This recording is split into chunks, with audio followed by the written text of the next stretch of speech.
will now be recorded. Okay, we're live. Welcome, everybody. Today is Monday, January 4th, 2021. And boy, it just feels really good to say 2021. So happy New Year's, everybody. It is 3:01, and this is the Lincoln County Board of Commissioners meeting. Myself, Commissioner Hall, and Commissioner Hunt are all here virtually, so we do have a quorum. First up today is appointing the chair and vice chair of the Lincoln County Board of Commissioners, because we are in a new year. So typically we would pass the gavel, though I think this year it's more of a passing of the mute button. First up, we need to appoint a new chair, and then we will turn the meeting over to that chair, and then the chair will run the meeting from there, including running the process to get a vice chair. Madam Chair, if I could have the floor and just offer a brief comment before we proceed with this order of business. Although I don't believe it exists in writing anywhere, a few counties have an elected permanent chair, mostly the larger Portland metro counties, but in most counties, the chair position rotates by custom on an annual basis between the three positions. And so I'm going to offer up a motion that would continue our traditional rotation of the position and move that Commissioner Doug Hunt be appointed chair of the Board of Commissioners for 2021. And I will second that. All right, we have a motion and a second. All in favor say aye. Aye. Oh, you're muted. Aye. Okay. I'll vote. And now I will turn it over to you, Commissioner Hunt, to get us a vice chair and run the rest of the meeting. All right, thank you. Commissioner Jacobson, I guess it is now, but let me offer a word or two. First of all, I think you set the bar high as far as chair in the year 2021. Frankly, between all of us, I hope I don't have similar challenges that would raise the bar to that level, but you did an outstanding job and you should be recognized for the exceptional job, and we'll see what 2021 brings. So thank you for your good work. And with that, as chair, I will entertain a motion for vice chair of the Board of Commissioners, Lincoln County Board of Commissioners, for the calendar year 2021. And I will make a motion to nominate Commissioner Hall for our vice chair for 2021. And I will second that. And I will call for the vote. All those in favor say aye. Aye. Aye. Congratulations, Commissioner Hall. You are vice chair for the year. Thank you, All Chair. right. We will move on now. Next item would be recognition and proclamations, and we have a resolution in support of the Oregon Department of Geology and Mineral Industries, otherwise known as DAGAMI, and as being essential to resilience efforts in Lincoln County. And I believe Commissioner Jacobson and Council Belmont have a few words. But I tell you what, before we do that, I will ask Commissioner Hall to read the resolution, please. Happy to do that, Mr. Chair. In the matter of supporting Oregon Department of Geology and Mineral Industries, DOGAMI, as essential to resilience efforts in Lincoln County. This matter came before the Lincoln County Board of Commissioners on January 4, 2021. The Board of Commissioners, being fully apprised of the services provided to coastal counties by DOGAMI, finds as follows. Whereas DOGAMI partners with local cities, county departments, and volunteer groups to provide leadership and cutting-edge scientific research to inform emergency and disaster preparedness in Oregon coastal communities. And whereas DOGAMI has produced a series of detailed tsunami inundation maps which inform tsunami evacuation planning to the coast. The maps are widely used by residents and visitors alike. And whereas DOGAMI uses LiDAR mapping of coastal communities to provide geologic detail and historical record of past tsunamis to direct tsunami evacuation planning. And whereas DOGAMI compiled a series of beat the wave maps which indicate how long evacuations from sea level communities will take, given predicted failure of bridges and roads, etc., in a seismic event. Beat the wave maps will help local, state, and federal governments prioritize infrastructure investments to save lives. And whereas Dogami recently completed LiDAR landslide mapping on the coast, which will inform disaster preparedness and planning efforts. And whereas Dogami has worked with coastal communities in Lincoln County to plan tsunami evacuation routes and signage. Whereas Dogami has influenced the lodging industry to incorporate emergency preparedness planning for tourists and visitors to the coast. Whereas through educational outreach, community support, and scientific data, Dogami has raised the earthquake and tsunami awareness of Oregon coastal residents and business owners and fostered a culture of preparedness. Now, therefore, it is hereby resolved that the Lincoln County Board of Commissioners proclaims Dogami essential to coastal resilience, emergency and disaster preparedness. Further, the Lincoln County Board of Commissioners supports Dogami and asks that Dogami be fully funded and empowered to continue its vital work on the Oregon coast. Thank you. All right, thank you, Commissioner Hall. Commissioner Jacobson or Council Belmont, additional comments or thoughts? Go ahead, Council Belmont. Thank you. Dogami has been actually a really strategic partner with the county on a variety of activities related to our role, both from a land use perspective, emergency services perspective, and generally for the benefit of coastal areas. I was able to talk to some of our folks specifically about what Dogami has done recently in terms of providing us with assistance. And 3 individual projects actually came right to the fore in my discussions. And a lot of this had to do with our county surveyor's office and GIS office, but also the planning department. And one was that recently, as you recall, commissioners, we updated our Fema flood maps. And with some pretty significant changes, probably the most significant changes that I've seen in Lincoln County in the 35 years that I've been here. And that was a lot of information to get out, a lot of information to share with community residents, and a lot of impacts on what's going on in our county.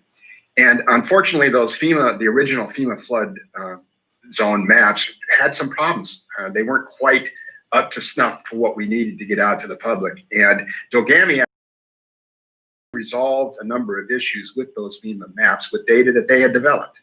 And that's sort of the way that all of a sudden this data is there and you're not having to wait for it, but it was in their inventory. They helped resolve those issues so that we could get those maps out very successfully in terms of what was happening in our flood zone changes. Second issue was recently, of course, we had the fires in North Lincoln County. And there was a data set that Dogami had done. Actually, they completed that before the fire. That had actually done it, not related to the fire itself, but it was building data and a set of preliminary information which they provided to our GIS operations, who then assisted emergency services and all the various facets of the response and recovery to the fire. It was an invaluable set of data that Dogami, again, just doing their job, had this information available, and it was made available to us. And then finally, and most recently, I wondered where they would play into this particular role, but we had a singular event in South County with the landslide on Fall Creek. And there again, there was historic data. This was actually some older data, but it was historic data that had been developed by Dogami that was provided to our GIS office, and they were able to make the appropriate maps that have been utilized by those who are responding to that particular landslide. And actually, they have this information developed in a number of areas of the county, and it's available to us to utilize both in planning and response to emergency. So that's just 3 examples of what Dogami does for the county. I know that in my discussions with our departments, they find these services to be invaluable. It's a lot of value added to the work that we have to do to keep our community safe. And so they're extremely supportive of continuing to fund and empower Dogami to continue its work here. And I guess I can talk a little bit about why this is even coming to us. It's because, of course, the state, as they prepare for the next biennium, budget-wise, is looking at ways to, cut funding for different services out there or combined services. And there's been some discussion about cuts to Dogami in the state budget, or placing them under a different agency and not independent. And we just would support their continuation as it is now, both in terms of funding and in terms of responsibility. So I'll stop there and answer any questions if anybody has any. Any questions of Council Belmont? Commissioner Hall. Chair, if I may. I know we are doing this specifically at the request of the Tillamook County commissioners who reached out to us. They've already passed a similar measure, and do we know, I'm assuming they have reached out to other coastal counties, and hopefully, we'll all be joining in, because I mean, for the exact same reason Dogami is so valuable to us. I think they're an extremely important partner to all coastal counties. So Yeah, just a thought, I'm sorry, if we hadn't already been planning it, maybe not, I'm sure we'll be supplying a copy of this resolution to Tillamook County, but perhaps pass it on to the other coastal counties as well.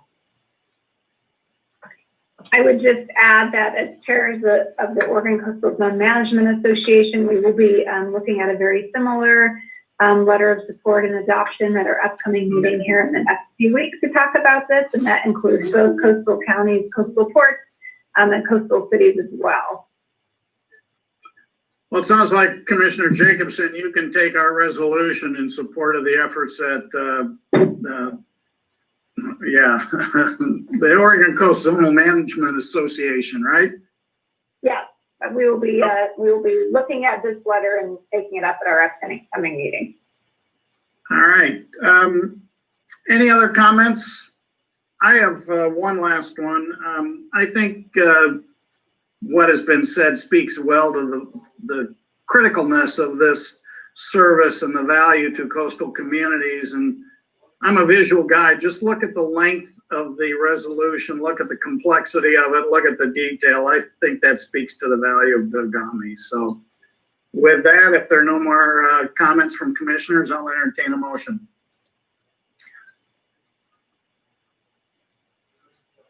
I'll move for adoption of the proposed resolution 21-4-1A. And I will second the motion. Been moved and seconded. Any other discussion? All those in favor signify by saying aye. Aye. Aye. And I believe I heard 3 ayes. That motion carries. All right, we'll move on. Next item on the agenda is the adoption of the consent calendar. These are items of a routine nature or items that have come before the Board of Commissioners previously. If staff or commissioners wish to highlight an item, you may do so now. Otherwise, I'll entertain a motion to approve the consent calendar as presented. I'll make a motion to adopt the consent calendar as presented. I'll second the motion. All those in favor say aye. Aye. Aye. Aye. All right, we have adopted the consent calendar. All right, next item on our agenda is reports, but we have quite a batch of reports, and we've got a couple of decision items that I think are more or less of a housekeeping nature. So unless I hear objections from my fellow commissioners, I'm going to jump down to item 8 on our agenda, decision and action, and ask not sure who's going to present, if anybody's going to present anything on the Community Economic and Development Grant Awards. Council Belmont. Commissioners, this is our annual process of making available monies for community and economic development grants. This year you allocated $130,000 for grants. Those particular applications are made and reviewed by the Economic Development Alliance of Lincoln County and recommendations made to you. You have received those recommendations. I would note one change, and I want to make sure this is okay with the commissioners if we go forward with this, is that again, there was $130,000 budgeted, but the recommendations actually came back in at $131,000. So it's $1,000 over the amount budgeted. And in order to make the award coincide with the amount budgeted, what we're proposing to do is to remove $100 from each of the 10 awardees below the very top awardee. So they would get $100 less than what was in the proposal to you that you have seen. And if that's acceptable, and the list is in the packet materials of what would be funded, and we'd be happy to discuss any of those particular awards. Commissioner Hall, any questions?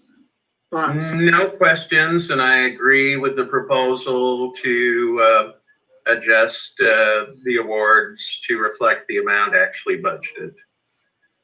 Chair Jacobson, habits die slowly. Not that fast. You still have 12 more months to go. I am in support of reducing it. I think the $100 reduction to the bottom 10 applicants would be a nice way to kind of evenly distribute that to make sure we are back in budget. So no other questions from me. I would agree. I think particularly in these challenging times with budgets, we need to lead by example and stick to our budget. And I know there are 11 applications that were approved. So all but the first one will have the $100 reduction from the numbers that were originally recommended. So if there's no other discussion, I'll entertain a motion to approve the grant awards as amended. I will so move. And I will second. All right, any other discussion? All those in favor say aye. Aye. Aye. That motion carries. Thank you. And then we have it's becoming kind of a housekeeping item, but we need to extend the current declaration of emergency related to COVID-19. Councilor Herbage, anything you'd like to add? I believe you're the one that was handling this. Thank you. For the record, I'm Jerry Herbage. I'm an assistant county counsel. Our counsel, Wayne Belmont, suggested that we do an extension today. So I prepared a resolution based on the prior ones so that the history of the extension is outlined within the resolution itself. And in terms of the bottom line, this would extend the resolution or the extension of the declaration of emergency to March 3rd, 2021. Questions, comments, commissioners? Commissioner Mr. Hall? Chair, if I might, just a brief question for Councilor Herbage.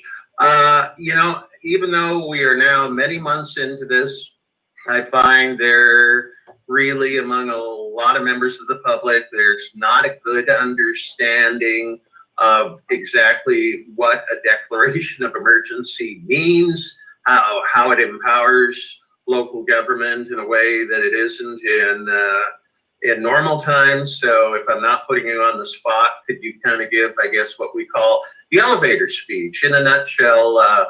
Why do we need to have this in place, and why do we need to continue having it in place? Thank you.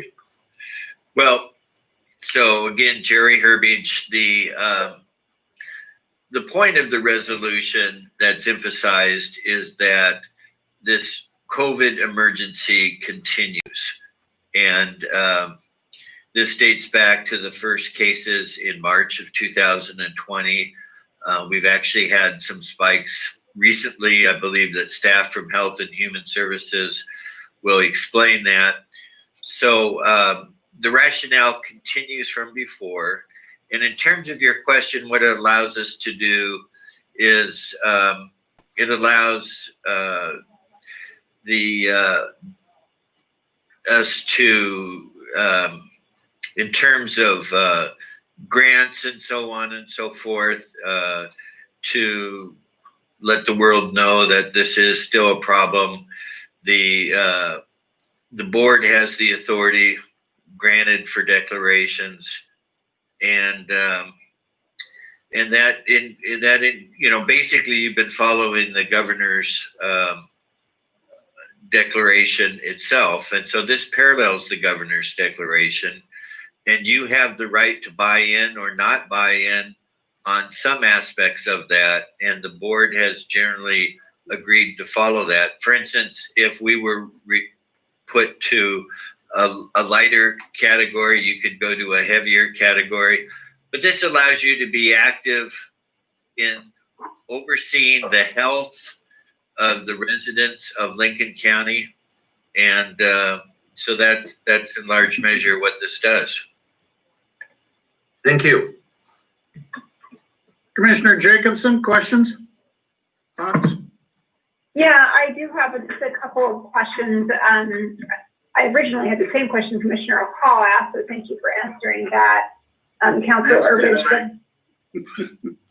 Yeah, a couple of additional questions. One is,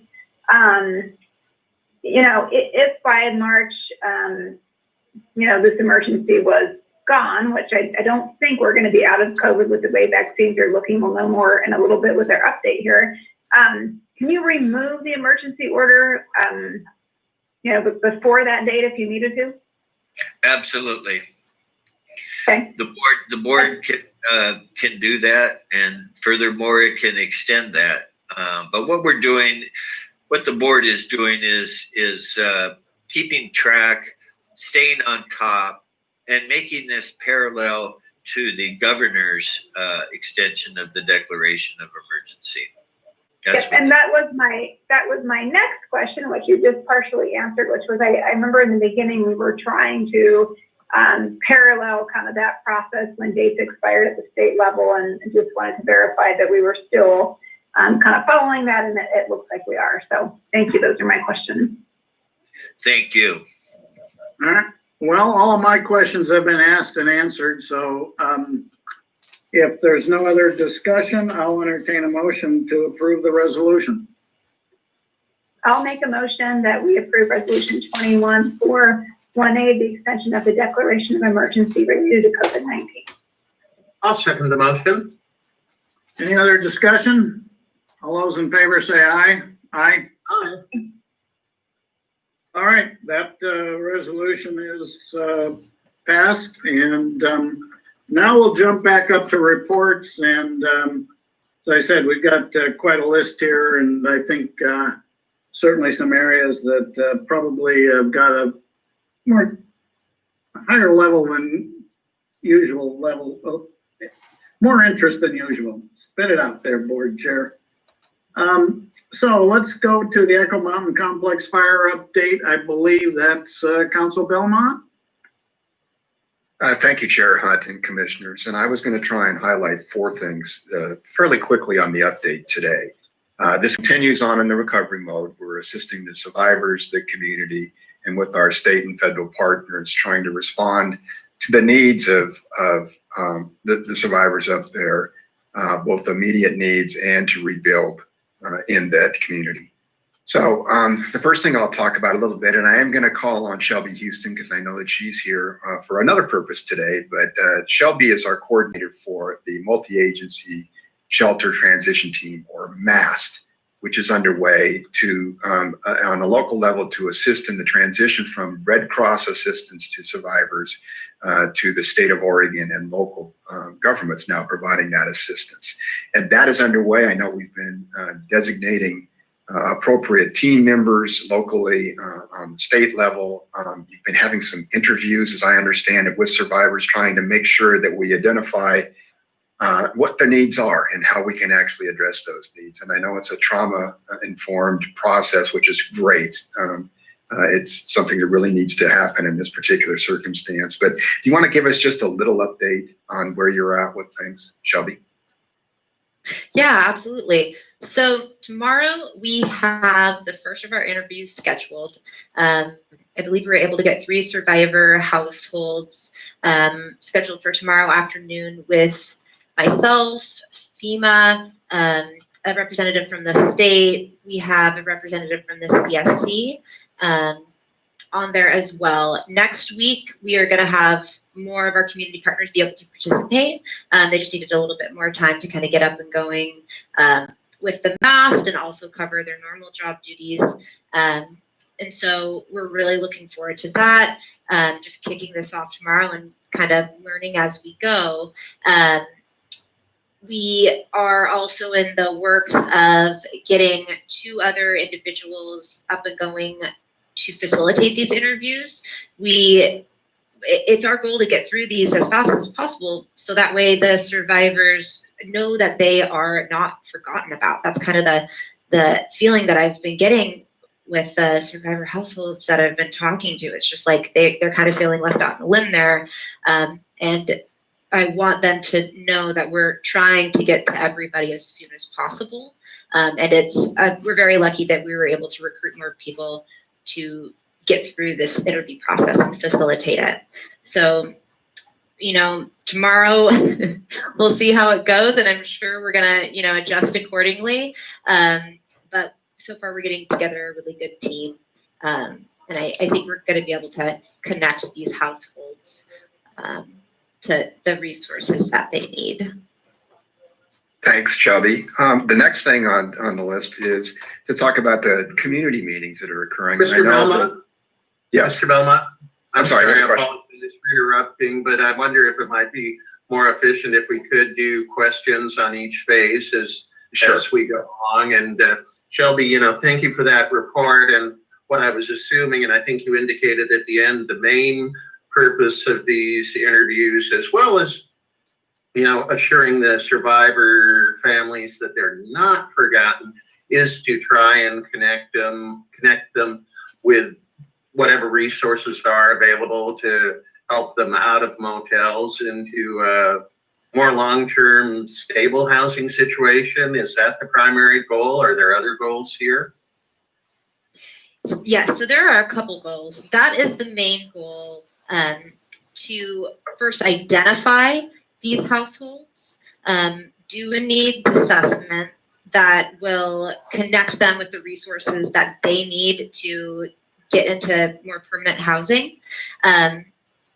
And also a big piece of this, like from that identification of these households and that needs assessment, that will go into a state case management system that will be accessible when the disaster case managers come on board. So that, to my understanding, is the next phase of this recovery process. And it's important to go through the MAST interview, because even if we connect them to resources, the housing here locally is very, very challenging to navigate. And I'm not expecting these folks to, all of them, just magically get the housing after this, but it puts them on the state's radar and it identifies what housing barriers they have.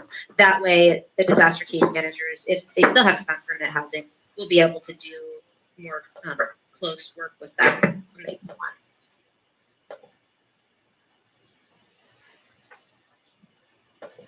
Any other questions, Commissioner Hall? Not right now, thank you. Commissioner Jacobson? Not a question. I would just add something that in other counties that have done the MAST, and we hung back a little bit to let those counties go first, because it is a kind of new model, both for Oregon, but also in the way we're doing it because of COVID. And this was just one of those times where I did not want to be the lab rat. But I think there's been some success in other counties, and adding to kind of what's the value of how Shelby answered. Sometimes in doing these interviews, there are opportunities that present themselves that you wouldn't normally have known about that individual or family. So perhaps you have a veteran mixed in that then has some additional resources are available, or perhaps you have someone that has also lost their job. So then maybe there's an opportunity for housing or support in a way that simply by being a wildfire survivor there was not. And so I think sometimes the point is not just to transition them out, but also understand what opportunities they may have for other supports that maybe you wouldn't know otherwise. Good point. All right, if there are no other questions or comments on the MAST, we'll go back to Council Belmont. All right, the second item on the update on the Echo Mountain Fire Complex is that we continue to hold the community meetings, and I know that Commissioner Jacobson is making regular trips to North County, and in fact, I think if I recall, you were there today, went to Otis today, and so we're continuing to engage with community leaders, part of the survivor community, to make sure that we're getting them the necessary information and resources that they need. This is on top of the MAST process. And we're also working at on an Echo Mountain recovery group to put together some longer term ideas and plans that we look at for the long term. And I don't know, Commissioner Jacobson, if you want to add anything to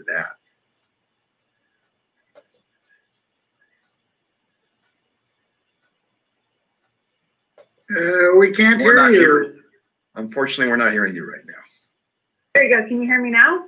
Yeah. Your microphone was green, but we couldn't hear you. I was muted on both my phone and my computer. My fault there. So yes, I would just add that I was actually out in Otis today at the Salmon River Grange, as well as up at some of the sites that volunteers are cleaning out. Still a lot of survivors coming in for services and resources. Also ran into Amanda from the core team up there today. So we do have our behavioral health people up there helping, which they're very grateful for. But I would just say that a lot of the survivors are just maybe feeling a little bit forgotten about right now. So I think it's just a good time to just remind everybody that we're still here and caring and trying to push forward as best we can with some of these state and federal level processes. The other thing I would just add is both Council Belmont and myself, and I think Sheriff Landers might have been on the call as well. I don't see him. Oh, there he is, and he's on our call today as well. Had a call with Fema right before the new year. I think it was on the 31st. They're still moving forward with their housing mission. However, are also looking at another site. Originally, they had actually had an agreement in place with the city of Lincoln City for a Fernwood site, at least for phase 1, which was so many units of housing. But now we're actually looking at another site that they could put both phase 1 and phase 2 of housing at, that they believe might actually be faster in developing. So we were supposed to have more information back on that either by the end of this week or next in terms of which direction they were going. But they did feel that actually, it's kind of switching horses in the middle of the stream, that actually it may be a faster process for them. And that's all I have. Commissioner Hall. Nothing at this time. Thanks for the updates. All right, back to you, Council Belmont.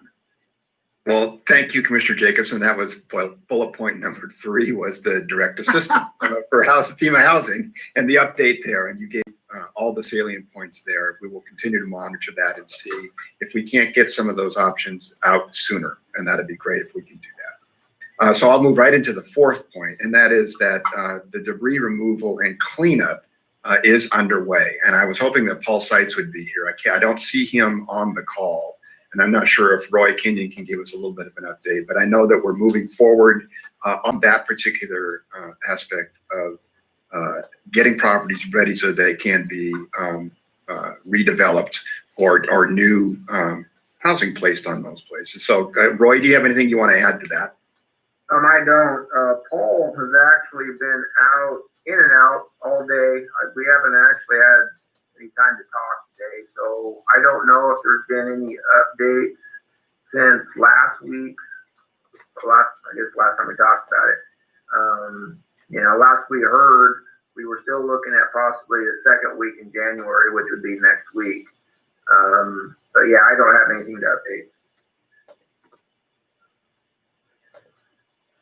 Commissioner Hall, any other questions or comments? So, well, just maybe a clarification, Roy. So the contractor, am I correct, is chosen by FEMA and they do the direct contracting with them. So is that correct, A? And then B, what exactly, I understand the county's in the communications loop, but help me understand what our exact role is in this phase of the cleanup process. Right now, our role, or actually Paul's role, is to try to continue to gather in those right of entries, because those are critical to the state being able to come in and do the cleanup. And the state has selected the contractor. I think it was, the last couple of weeks have been so messed up, but it was either last week or the week before last. They actually had their pre-construction meeting. So it was just a matter of getting the contractor basically on site. And so that's the next step. Thank you. Commissioner Jacobson, questions or comments? No questions. I think that if we could try to get Paul here maybe next week or the week after, I think that would be helpful. Even though we are not, directly doing the cleanup ourselves, it is the state and their contractors. I know that Paul is kind of in that liaison role with them, and I think getting some updates from him as we move forward so that we can make sure and monitor that really is happening, that the state is actually here with boots on the ground. I think that would be helpful. I would agree, and I'd add that I think there's, I don't know if there's confusion, but I believe there have been some of the local contractors contacting the county in an effort to provide services. And I think, as has been stated already, that is really the state's responsibility as far as entering into contracts with agencies or businesses to do the actual cleanup. So Paul can probably facilitate those introductions or dialogues, but it's really the state's decision and not a county decision. Right, and on that line, if I could, Mr. Chair, maybe Roy could mention this to Paul as kind of prefatory to next week's discussion. I've heard from a couple of local contractors who were, disappointed that they didn't have the opportunity to bid on the work, and I'm just assuming, but would like verification. This is a huge multi-county project, and I assume, with other project management that the Fema is probably trying to keep the number of folks they work with to a minimum in terms just in ease of managing contracts and economies of scale. But, if that's the reason that there's been a preference for larger contractors over smaller ones, I'd be curious to hear about that. Well, yeah, I think the first thing that we have to clarify is really the cleanup is being handled by the state of Oregon, not FEMA. Right. And yes, there are multiple counties involved in this.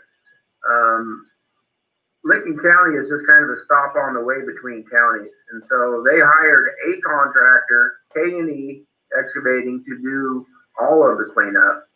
And so, yes, it's not just hiring for the Echo Mountain fire cleanup. This is the whole show.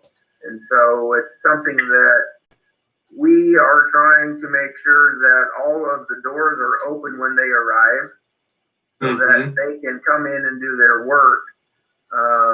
As far as the local contractors not having an opportunity to bid on the job, we had nothing to do with the bidding process. That's what I've explained. That was done at the state level, and I'm not sure what they did for advertisement on that contract. Usually they will open that up, but there usually are also some requirements that have to be met in order for a contractor to be eligible to bid. And so I'm not privy to that information, but yes, this is a multi-jurisdictional, multi-county operation, and it's being run by the state of Oregon. Thanks, Ryan, for that. I might change what I said earlier about having Paul here next week or the week after. I still would like to do that, but I would just add, I think actually getting someone from the state, maybe Paul can identify the correct person because it seems to be the types of questions we're having are really better directed at the state than just Paul, and that liaison role. So perhaps we can get both Paul and have him invite someone from the state that would be the appropriate person to ask state-related questions to. Right, I'll have a conversation with Paul when I catch up with him, and I'll see if we can arrange that for next week. Thank you. Thank you, Roy. Any other comments, questions from commissioners on debris? Council Belmont, do you have a fifth item under this subject? No, or- I'm gonna stop there at this point. We'll move on to some of the other things that we have to deal with today. All right, well, good information, and certainly I think I'll echo Commissioner Jacobson's comments. We don't want the people at the north end to feel that we're not aware of the challenges they still face and doing what we can with the resources that are available to help them. So more to come next week, and we'll look forward to some information from Paul.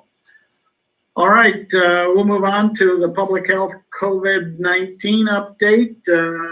I assume we'll start with Deputy Director Portal and follow up with Director Austin. Or you can do it the other way. I'll let you ladies choose. Good afternoon, Commissioners. Happy New Year to you all.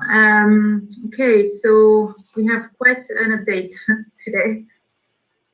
We'll start with data pertaining to COVID cases and then move on to the testing events we did and discuss the vaccine planning. All right, so can you scroll down just a little bit? Thank you. Time frame, thank you. Yes, thank you. So as you can see, we had a little dip mid-December, and we're coming back up as anticipated. We had plenty of gathering opportunities over the holiday season. So just as an example, on Friday, the 1st, we had one staff person on shift, and we had 16 cases reported to us. So she had to call on the cavalry to help with the investigations. Over this weekend, we had about 6 cases, and this morning, we have this here. I've lost my numbers.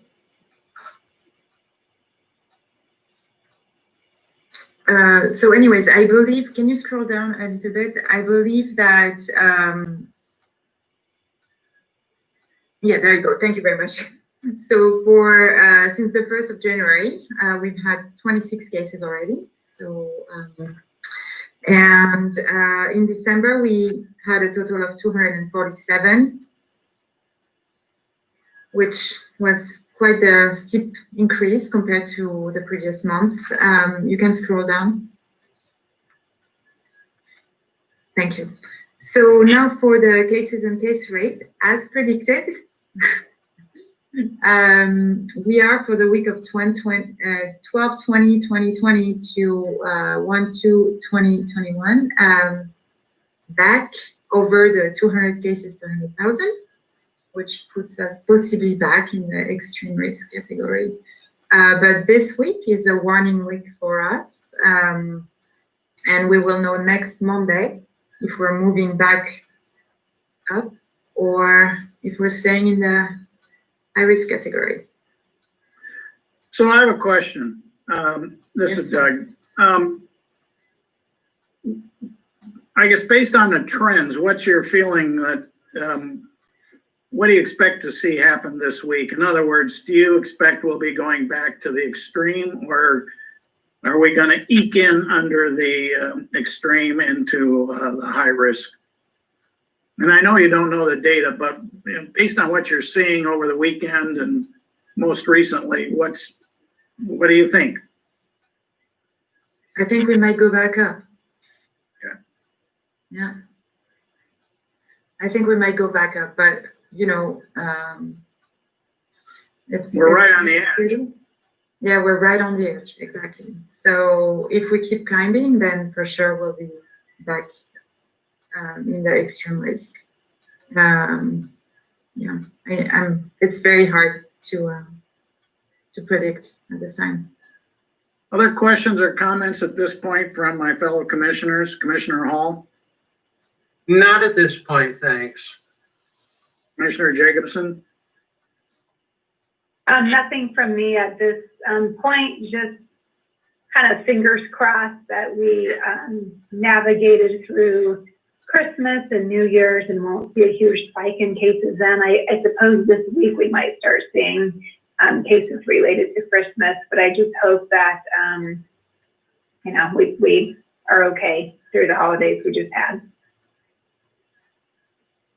All right, Okay, well, I'll discuss the, oh, do you have a question? Excuse me, Commissioner. No, back to you.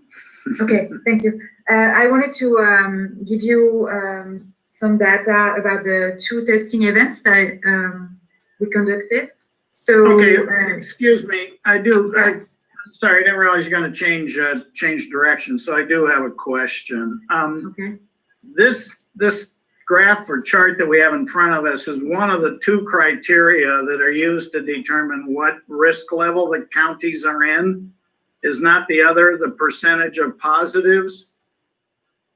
And That is correct, yes. where are we on that Let's check. scale? Let me pull that data up. And is it possible to get a graph? Again, I'm a visual guy, graph, a chart, a picture that would show that information. I am pretty sure. So it's been interesting. We've been changing the way we're presenting. So I just want to look at the dashboard very quickly. So Florence, this is Rebecca, and it looks like from the warning letter we got that they're monitoring our every 2 weeks. It looks like our positivity rate is at 5.5% from 1220 to 102. And again, that's just a hair above the threshold, correct? Well, we're at 217 cases per 100,000. We have to be under 200. Okay, but what? Well, okay, I'll What's ask the some other percentage questions of offline. positivity? Where does that line fall? Please remind us. Pardon? I think Chair Hunt was asking, what's the cutoff? Our positivity rate has to be below a certain percentage. If you could remind us of that, please. I believe it's around 5%. Do you remember that? Yeah, I would That's say my that. memory. I think it's 5%. 5%. Yeah. Mhm. So we're a hair over that threshold currently. Yeah, if you look at the dashboard, the week of 12/27, we were at 6.9% positivity. I'm sorry, where? 6.9 Okay. on the week of the 27th of December of 2020. Well, maybe we could get a chart next week that also gives a visual representation of that factor. Yes, we absolutely can do that. All right. All right, back to you, Florence. All right, so I wanted to discuss the testing clinics. So on the 23rd, we did that testing clinic in Lincoln City. It was very well attended. We tested 203 people. Out of those 203 people, 2 came back positive, who lived in Lincoln County. 1, we had a 3rd positive, but that was not a Lincoln County resident, so we did not handle that investigation, nor this person counts towards our numbers. So we did another testing event last week on the 30th in Newport. We tested 272 people. Out of those, 14 came back positive. 2 of those are out of county residents. So we are counting 12 folks as part of our cases.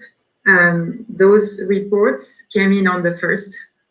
So they were a large contributor to our 16 cases that day. The feedback we received about those events was extremely positive. People thought it was, well organized and well coordinated. So we'll have to see if we have capacity to do more as we are now shifting quite a bit of our capacity towards vaccine planning, distribution and administration. So if we could change yes, thank you, the presentation. Any questions from my fellow commissioners on that aspect of the report?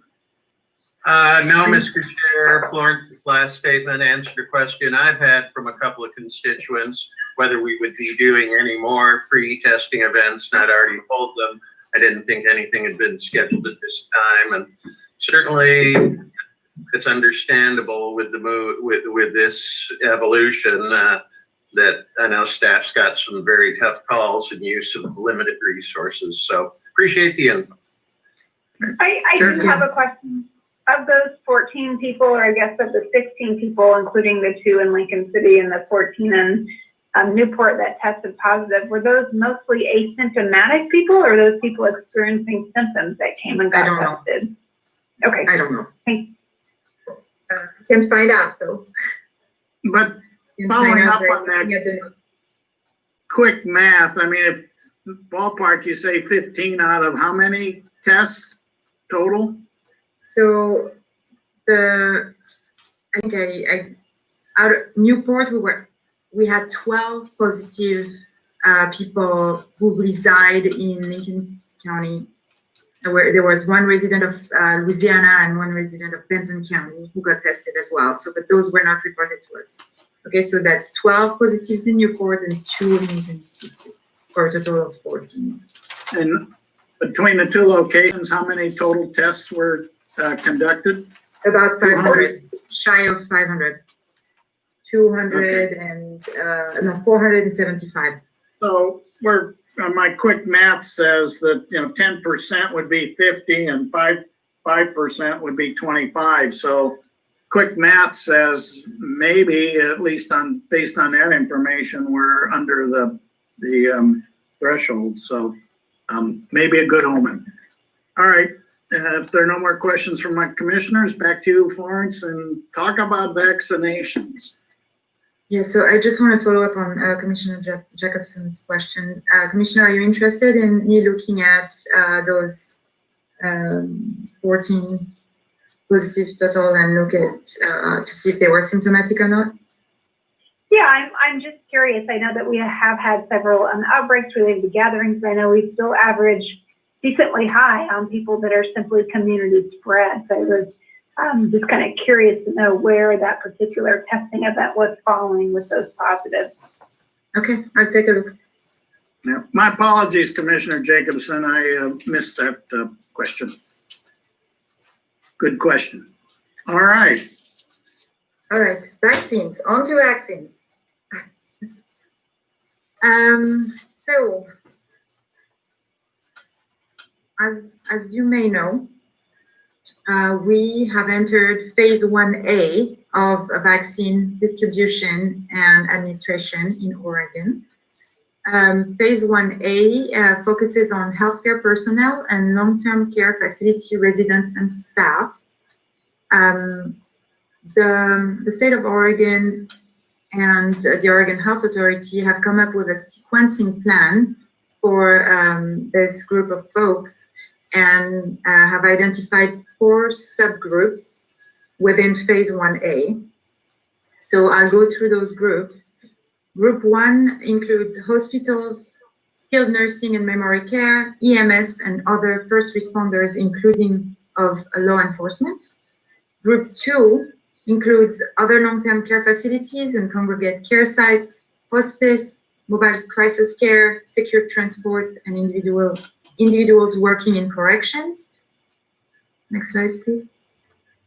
Group 3 includes outpatient settings serving specific high-risk groups like people who need in-home care, day treatment, like dialysis, for example, non-emergency medical transport. And Group 4 includes all other outpatient healthcare settings, public health workers, early learning sites, death care workers, and we're awaiting guidance from OHA to see if educators are to be included in this Group 4.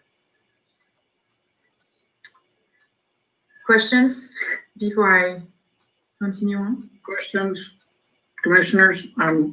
Claire, I see you're nodding no. I do have a question, and I may have missed this. Sorry, I'm looking at the agenda. Where do our public health employees fit into this? Group 4, Phase 1A. Last group Phase of 1A? Phase 1A. Mhm. Okay, all right. Yep. Yeah. Good, thank you. And so, you're welcome. I have And a- so, go ahead. I have a question as well. So, under phase 1A, I think to the slide before, had that, other congregate care settings or group residential facilities, and then it said kind of community justice or jail workers, but it didn't actually say jail residents. Do you know when Yes. they're falling into that? We have no guidance at this time for Okay. adults that are in custody, unless sheriff knows more. But as of last Thursday, we didn't have any guidance. No, I was going to say the same thing. There's been no guidance on the state level where the adults in custody fall on the list either. So we're still trying to work that out. I know the sheriffs are trying to get a good answer from the OHA on that also. Okay, thank you. Thank You're you. welcome. All right, so Thank you, I'll Florence. okay, thank you. We will hopefully get guidance for the remainder of the groups soon. The Vaccine Advisory Committee is charged with the sequencing for those remaining groups, and I believe they are scheduled to meet this week. So phase 1B includes persons age 75 or older and frontline essential workers, and needs a lot of defining. And then phase 1C will include persons age 65 to 74 years old, person with high-risk medical conditions, and other essential workers. And then once we're done with all those subpopulations, we will go to phase 2, which is going to focus on the general population. Next slide, please. So where are we at in distribution of vaccines in Lincoln County? So at this time, we are focusing on phase 1A, group 1. So those are the hospitals, EMS, law enforcement, first responders, and long-term care facilities. So Samaritan is finishing up the first dose of vaccines for the staff in both their hospital facilities in the county. And they're starting the second dose of vaccination next week, next Monday.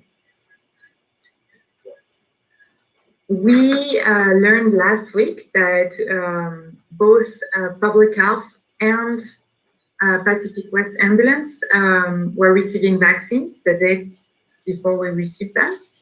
And that's going to be in another slide, but pretty much Pacific West Ambulance and the Sheriff's Office have started vaccinating EMS workers. They started on Thursday and continued on through the weekend, and we have a few clinics scheduled this week.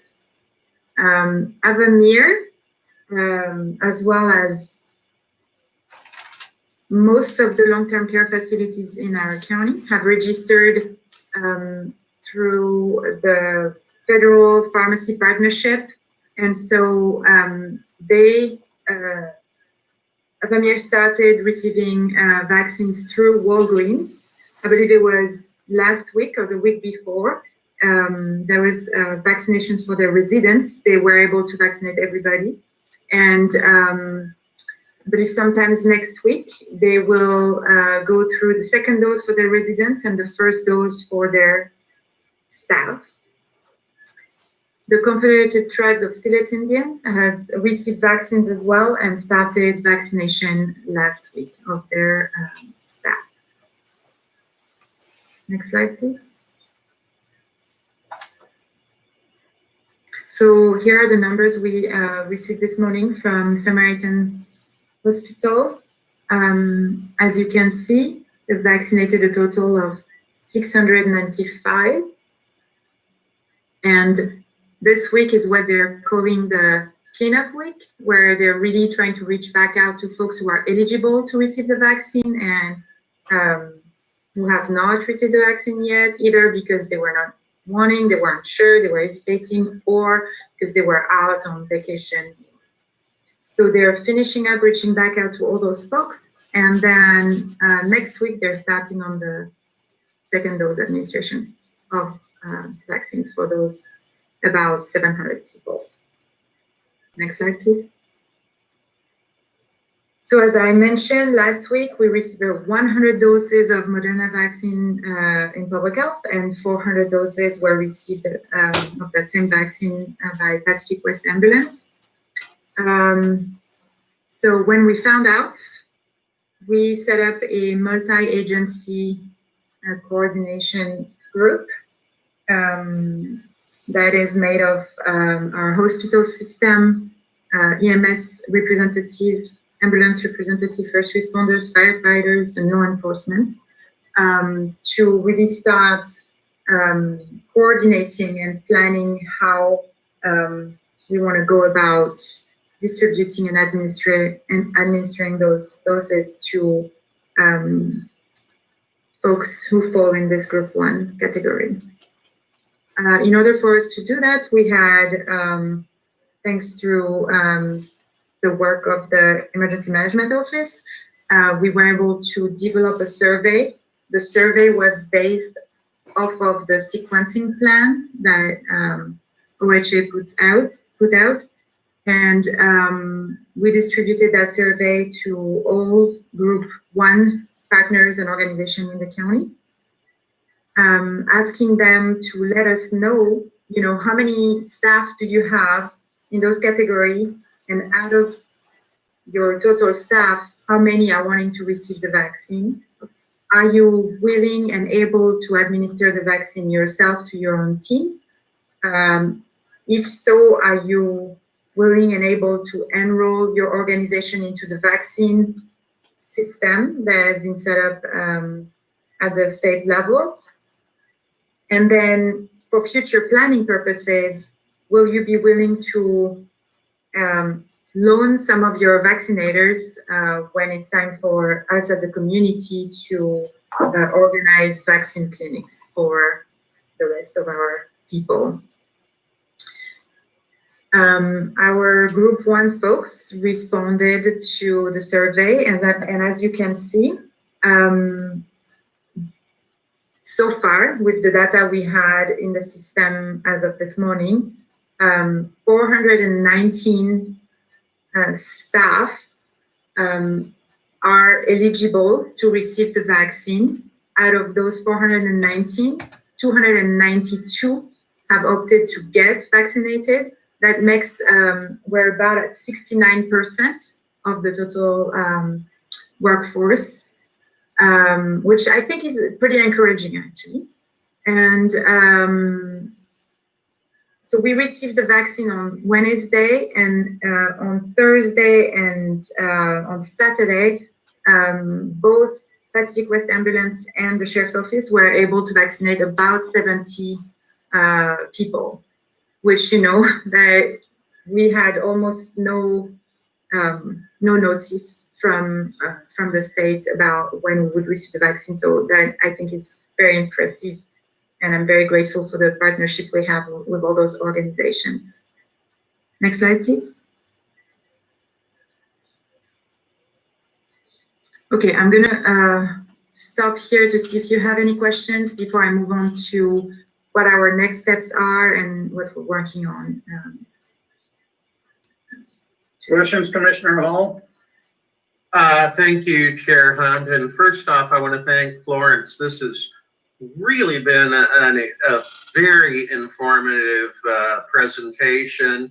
And I guess maybe more just a kind of a global observation comment, and I'd certainly welcome any feedback that you have. And, you know, before I put the question to you, I'm going to just pick out just one observation, you know, one point that you made again in this great detailed presentation.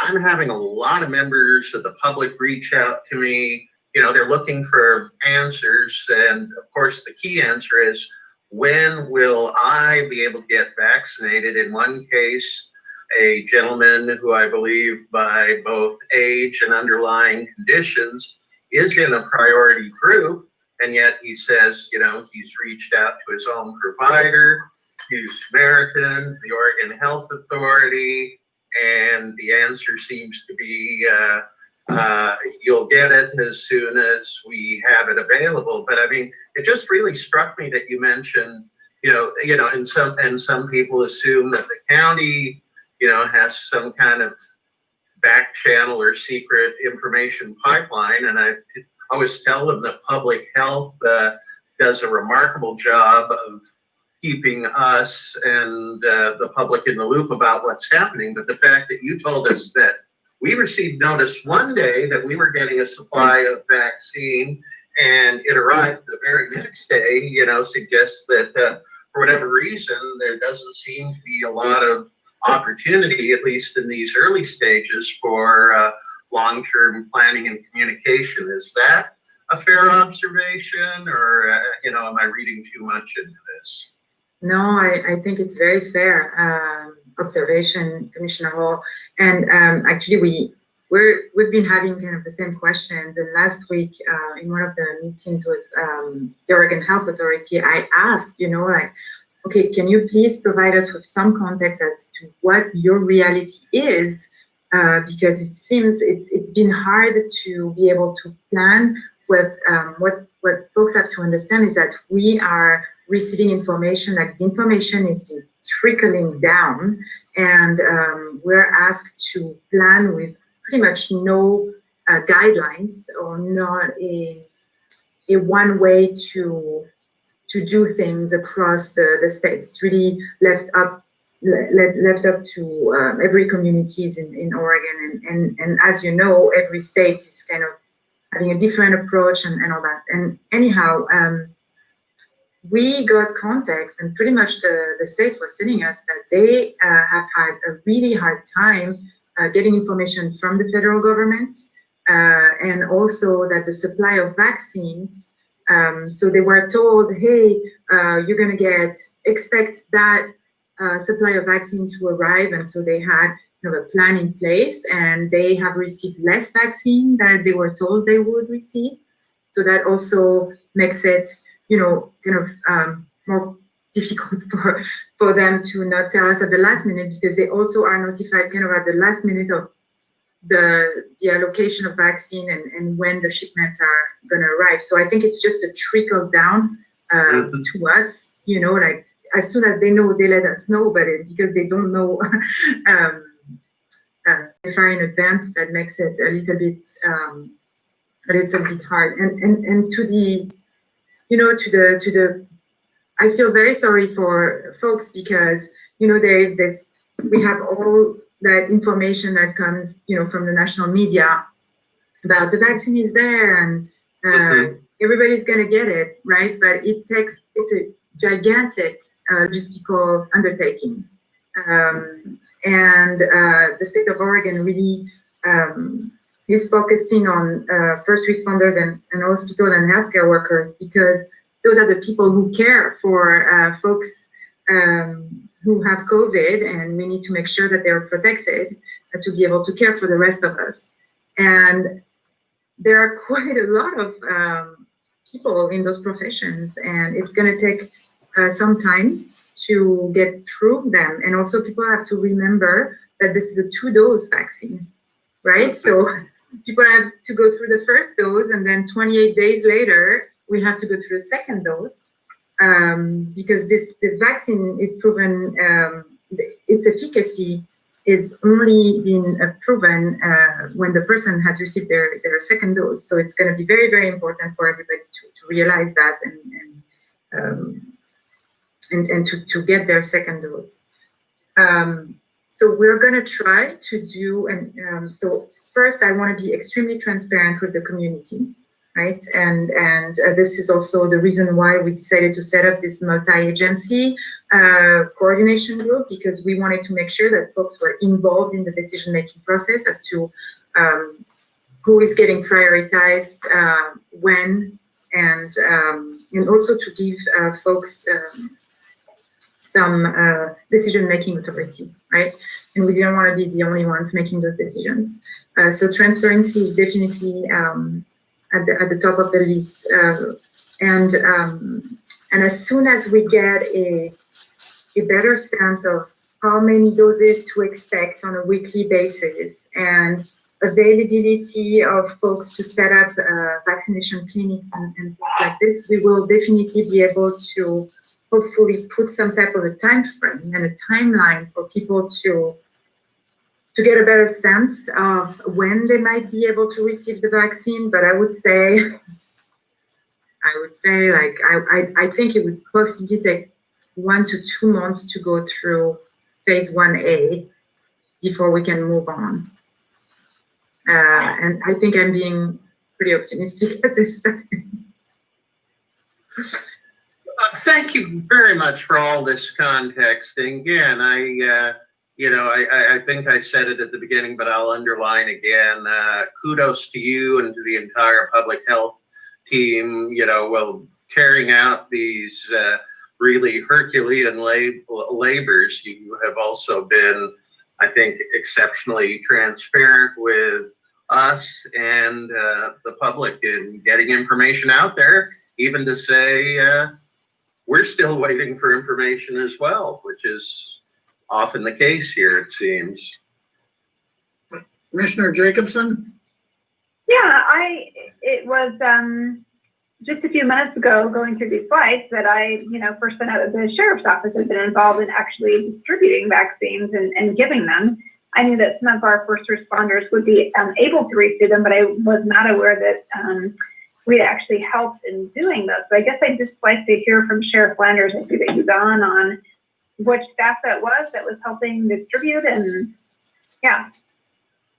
Yeah, that's our 2 nurses and our health for corrections has been doing that. They've been giving the vaccination for our first responders that are in the 1A Group 1, and also other law enforcement community members from around there. They're doing that, and some fire personnel. So just between us and PAC West be making us available to help distribute those vaccines as quickly as possible. It's one of those things, once you open one of those vaccines, you've got to have 10 people ready to go. And so just kind of scheduling that and appropriately doing that. So it's been working out well so far. And I heard this morning on our morning briefing that all of our patrol staff that wanted the vaccine have been vaccinated with their first round and will come back later for their second one. And we're just waiting to finish up all that phase 1 group or phase 1A Group 1 before moving on to the Group 2. Great, thank you. So I have a couple of questions. Florence, you indicated that you thought the 69% of the people willing to be vaccinated was a good sign. I'm kind of thinking herd mentality, and I think we need something closer to what, 90%, if I remember correctly. So I'm interested in, obviously you have reasons to be optimistic, which is good. I'm interested in that thought. Well, I think, so I think I want to clarify this, your question. You are interested in understanding why I'm optimistic? Yeah, my initial reaction was, oh boy, 67%, that's a good start, but we got a long ways to go. Yes. As far as percentage of people getting vaccinated. Yeah, I think 70% on a vaccine, that has been put together in a record amount of time, right? And I think there are still a few people out there that might be, hesitant, like they are vaccine takers, right? But they're like, oh, I don't really know. And so I think people are just observing their colleagues or their peers, and I think this is why it would be interesting to see what has happened this week with the hospital staff who were in that category, to see, were you able to actually up your percentages based on what, folks have been talking to their colleagues. They're like, oh yeah, it's just a sore arm, pretty much has been kind of the report at this time for the first dose. It's most of the adverse events that people are reporting. I think we had a few reports this morning of one person who ran a temperature and one person who experienced extreme fatigue. But this is part of the side effects that have been reported through the studies that have been conducted. So yeah, I think 70% is pretty encouraging actually, and I'm sure we're gonna see those numbers go up once people see this is a safe vaccine. The side effects are not that bad, and yeah, as I would think that the more we vaccinate, the higher those percentages are going to get. Okay, very good. I think your logic makes a lot of sense. So thank you. Last, I have a comment. I know I get questions about, gee, how come more people aren't being vaccinated? We need more vaccinations. And I think if I summarize the comments correctly from you, it's not an issue of resources as far as the county. It's an issue of getting the vaccine from, frankly, I guess the federal government through the state that really is driving our rate of vaccinations. And the more we can do to work, I guess, with the state and encourage our state representatives to advocate for more vaccines, the better. But we're only one of 50 states, I know. So I think it's important to realize that when we get the vaccine, as I think Commissioner Hall already pointed out, and you said, Florence, it didn't take us long to get people in line to give them the vaccine. So, and this is, I think to add on to your comments, I think it's a gigantic logistical endeavor. And vaccinated, even if we're saying, okay, we're vaccinating 70% of the total Lincoln County population, that's, thousands and thousands and thousands of people. And, we, even though we are mighty and ready to collaborate and partner with everybody we can find, we are not an operation that is used to that type of logistics. Maybe the military would be an operation that is kind of used to that size of operation. And so, I think I understand people are tired of, wearing their mask and being confined in their homes and being physically distanced and not living the life that they're used to be living. And really the logistics of this is, the more I plan and read and think about it, the more possible challenges and questions are arising. So I would ask of folks to really understand the predicament we're in at this time. But I want to continue on and tell you that first, I've been amazed with our partnership with the EMS, law enforcement, firefighters, ambulance community. It's been tremendous. The hospitals, they've been they've come to the table on no notice, to start really collaborate and coordinate. So I think this says a lot to this community. now we've decided this morning that we will be meeting 3 times a week to make sure that we share, you know, and update each other on where we're at in the process of vaccination, and also that we build on best practices and things like this. The other thing that I wanted to tell you is that at the regional level, we're also having those vaccine meetings to really coordinate, at least on the strategy part of things, on how we will approach administration, distribution and administration of the vaccine at the region-wide level. And when I discuss the region, it's Lynn, Benton, and Lincoln County.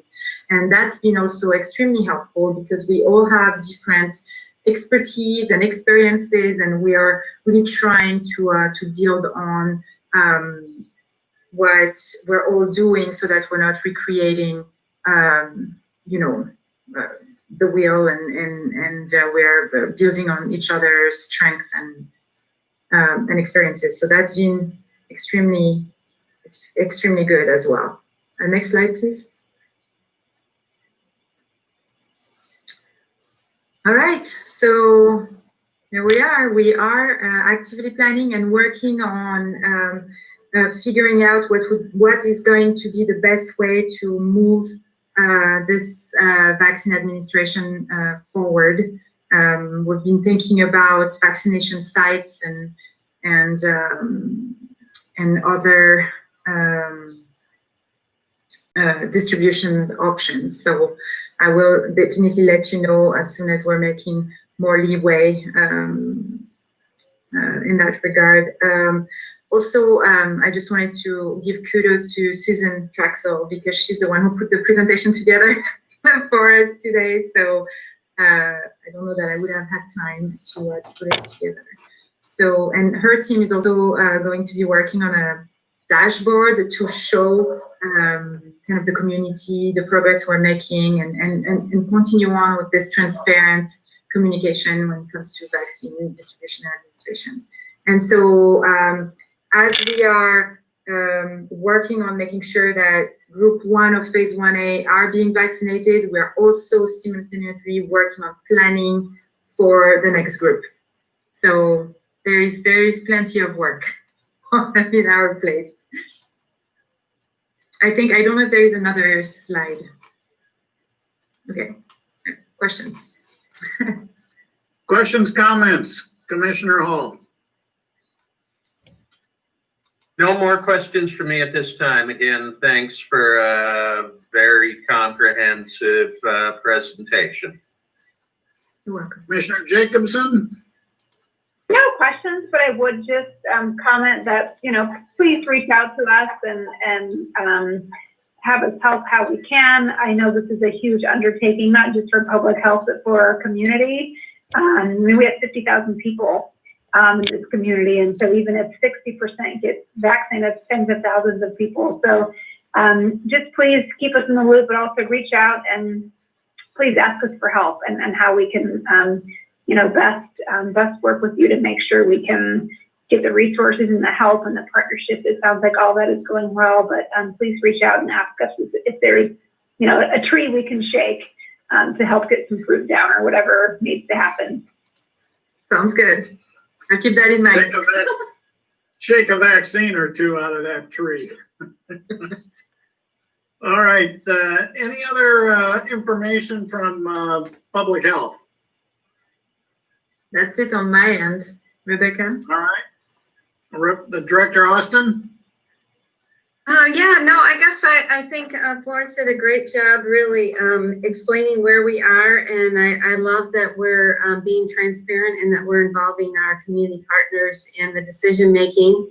I just really want to emphasize that this is a very heavy lift for public health, who has been pretty much inundated with responding to COVID, you know, for the last 12 months. So, or 11 months. So this is, you know, we're switching gears, and I think Florence is doing a great job, you know, kind of pedaling as fast as she can to keep up with all the changes.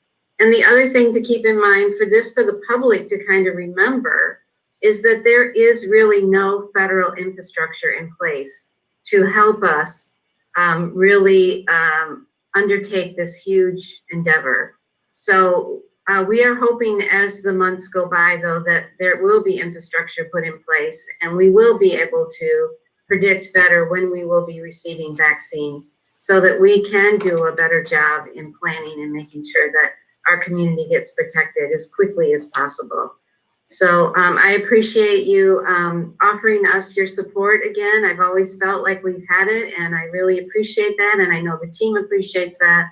So that's really all I wanted to add, and we will be updating information on our website, so people that are curious can go there. And as we get more information about sequencing, we will get that up there. So thank you, everyone. All right, thank you. All right, as I look at the agenda, I realize that we have several people that have been waiting to make a presentation, but we have Council Belmont before that group. If it's okay with the commissioners and Council Belmont, let's do the early assessment report first, and then those people who have been patient may leave, and then the commissioners can have our conversation about some of the capital projects. Certainly, and Mr. Chair, could I just make a request, please? Could we take, I mean, literally perhaps a 60-second break and then resume? We will recess until let's make it 4:30. That's about 3 minutes, and we'll be back at 4:30, and we'll do the early assessment report.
Thank you, Mr. Chair. Not a problem. I'm waiting for Apple time to click over.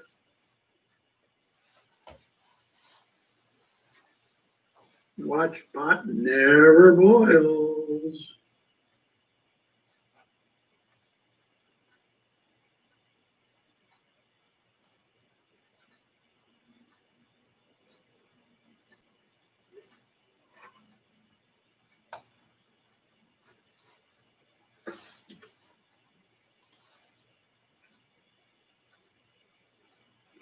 All right, it's 4:30. We're back in session, and we'll hear from our presenters on the Early Assessment and Support Alliance serving Lincoln County. And that's either Sina or Shelby. Both of us, actually. Yeah, Shelby, we're sharing with a number of other programs and roles. but she's still a vital part of the ESA team. We will kind of be succinct. I'm gonna interrupt. Are you okay? I'm going to interrupt because this is the second really of two programs that I asked be presented to the Board of Commissioners, because I think this is really an example of some of the innovation and creativity that I'm seeing in the HHS, and I think it's important for us to not only as commissioners understand, but also help spread this information throughout the county. So that's why I asked for the presentation. I'm sorry for the interruption. Back to you. No, we're grateful for the invitation. Thank you. We'll be rather succinct here, save some time for questions. The Early Assessment and Support Alliance is it's our bridge, I would say, between our child and family team here at Behavioral Health and our adult team. We serve people between the ages of 15 and 25.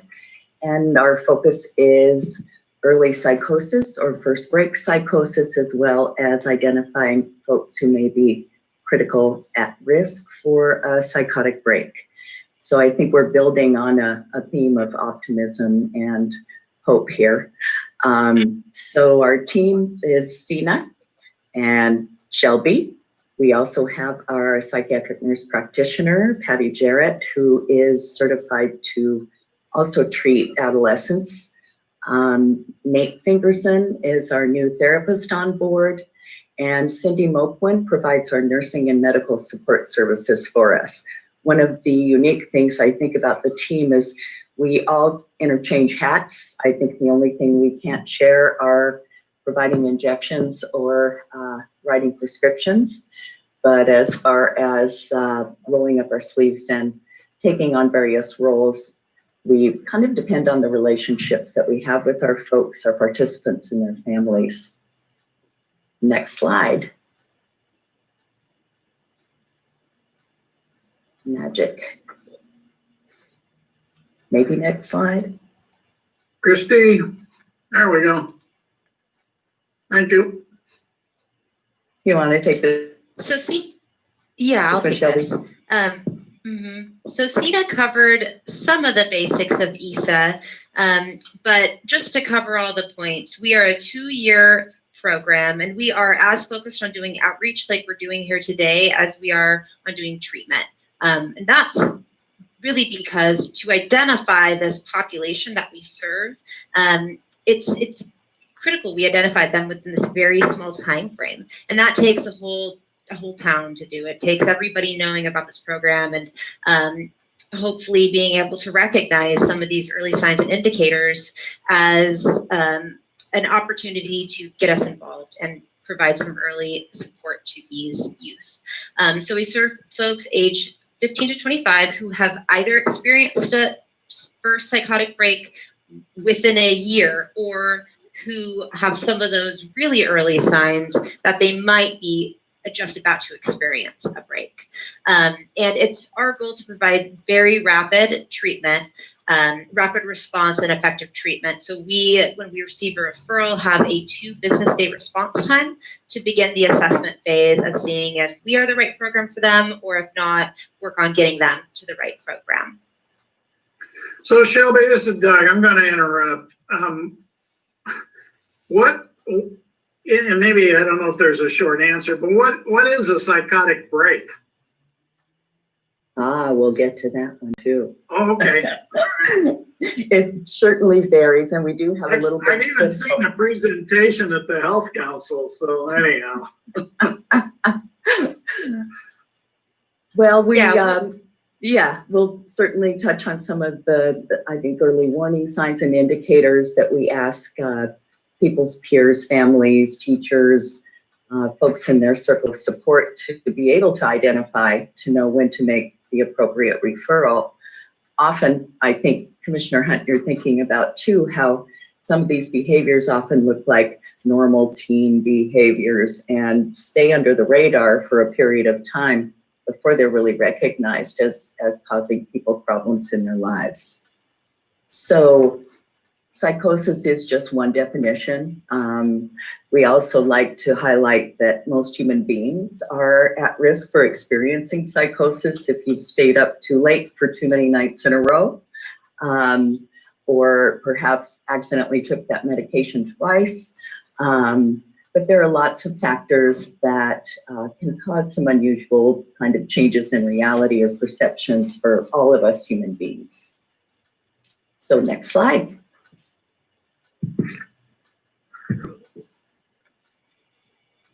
Here we go. Disruption in a person's connection with the community's commonly shared reality.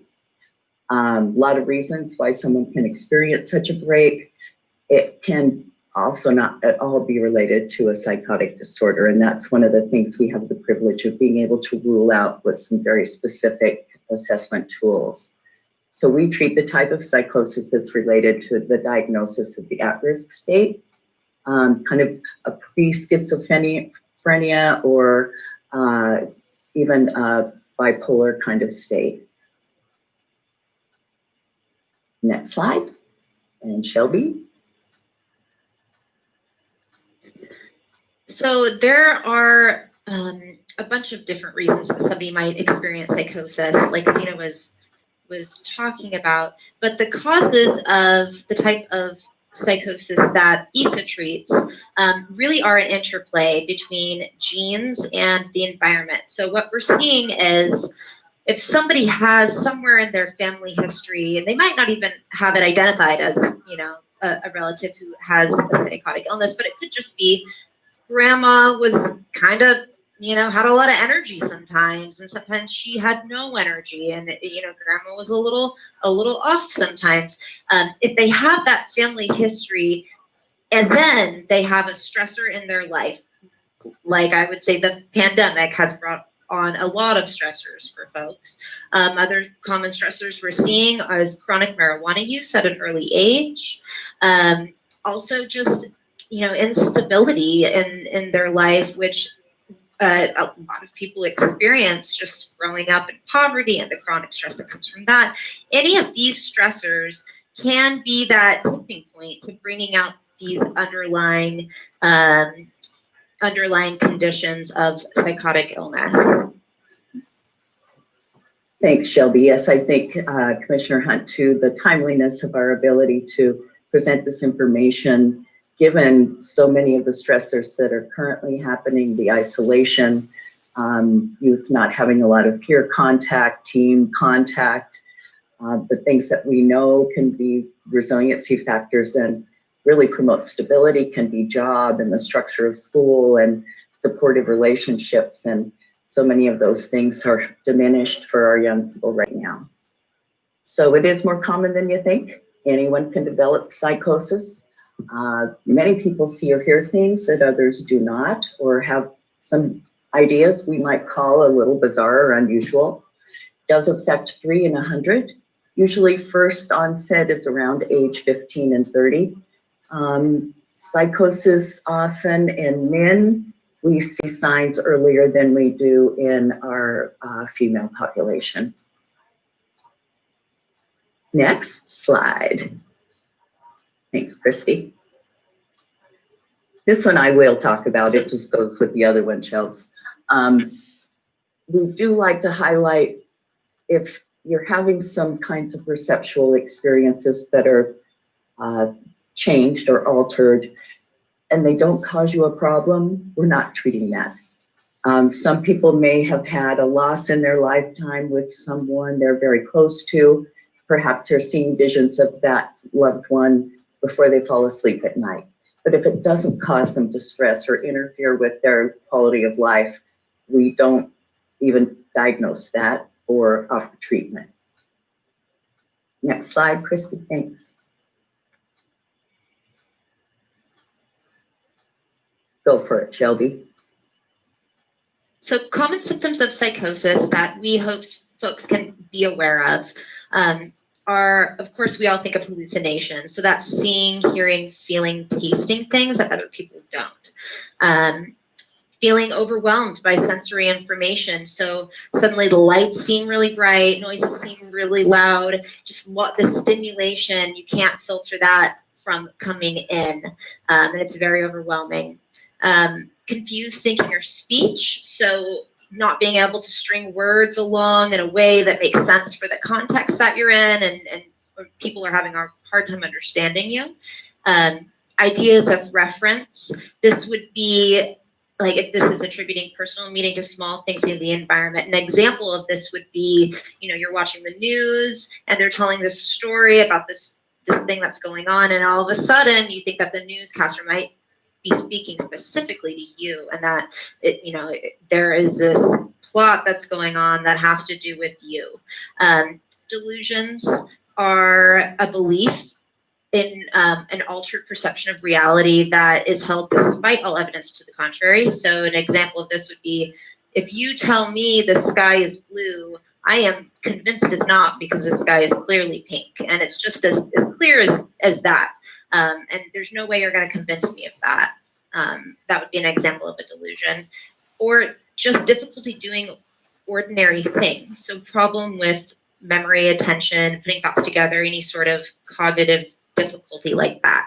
And an important piece of all of this to emphasize would be, this has to be a change. So although I might feel very overwhelmed when I walk into like Walmart or Fred Meyer's with the lights being very bright and lots of different sounds going on, if I experience that always, that's not a symptom of psychosis. But if I could do that, and then I had a change, and all of a sudden I can't go grocery shopping anymore because I'm too overwhelmed, that might be a cause for concern. Next slide.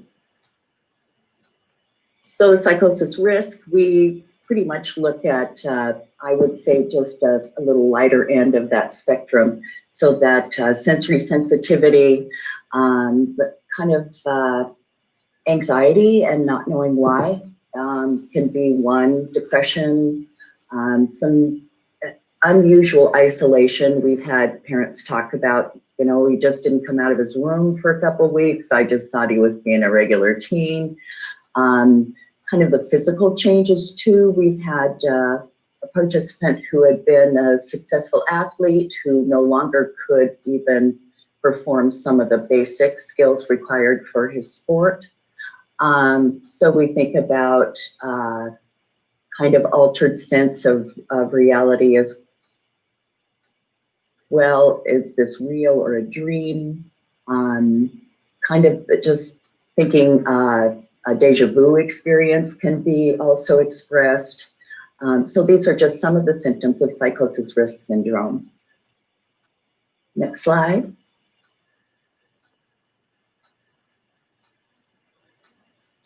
So how early intervention helps?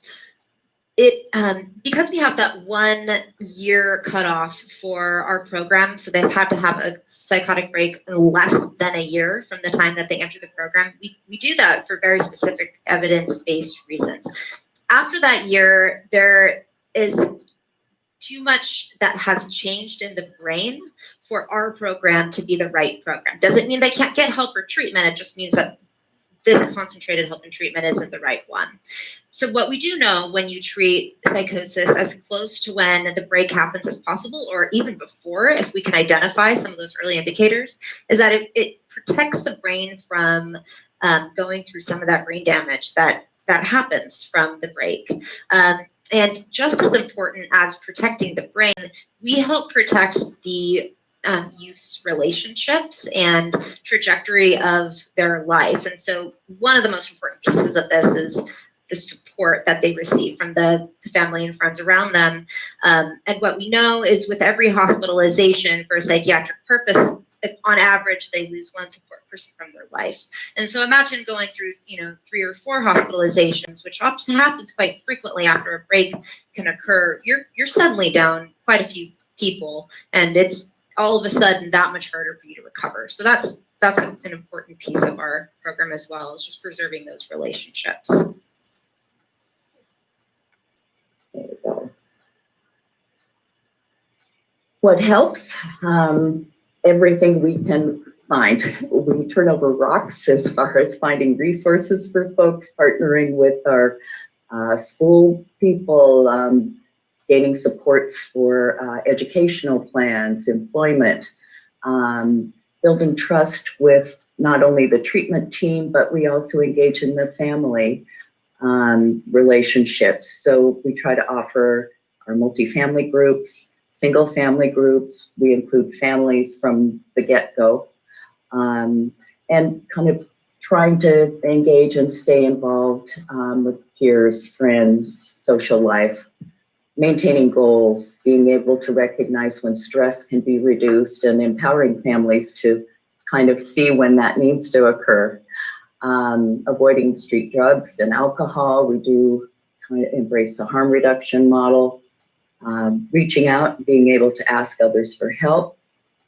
Educational materials, both for the community, the family, the individual themselves, and learning ways for our participants to recognize really early indicators of stress so they can put in some stress reduction and increased supports, and reflection. So identifying personal values.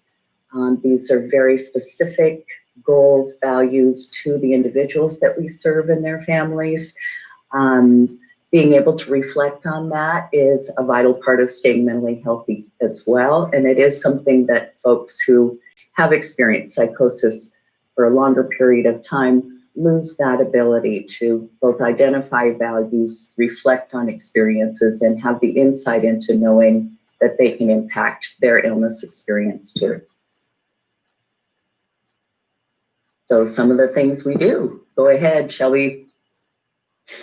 We do a lot. I'm not going to detail everything that we do, just in just being mindful of the time, but it's individual counseling, group counseling, medication, both prescribing and monitoring of it through nursing services, case management, which is access to resources, benefits, entitlements, also just supporting them in going through their goals, whether that's graduating high school, going to college, getting a job, navigating the first romantic relationship of their life. Anything that's appropriate for that age range is what we try to support.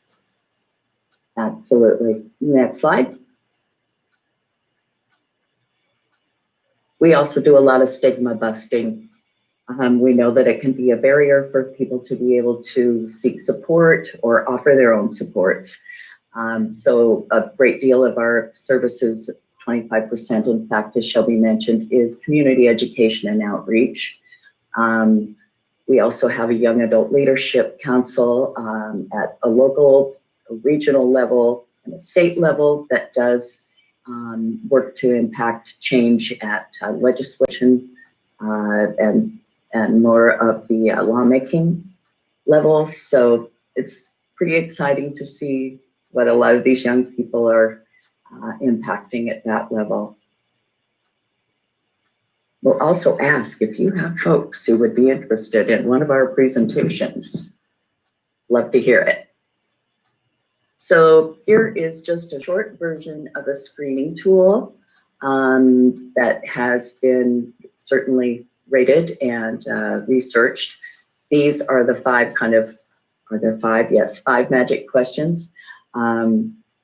We also have this available on the East.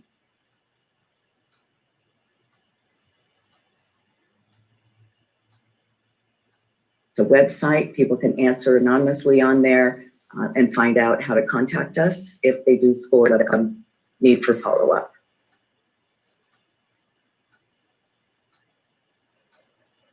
Do you want to read the questions, Shelby, or we're letting folks look? We did want to save a little bit of time for questions too. So I think we should. I will read the questions. Open it up for questions. Just go for it. Okay. Okay, we'll skip the PQB then. It is available online as well. And we do have a longer version if you're interested. You can text 61222 and just write EASA, E-A-S-A, and they will find us. We also have a link on our Lincoln County website.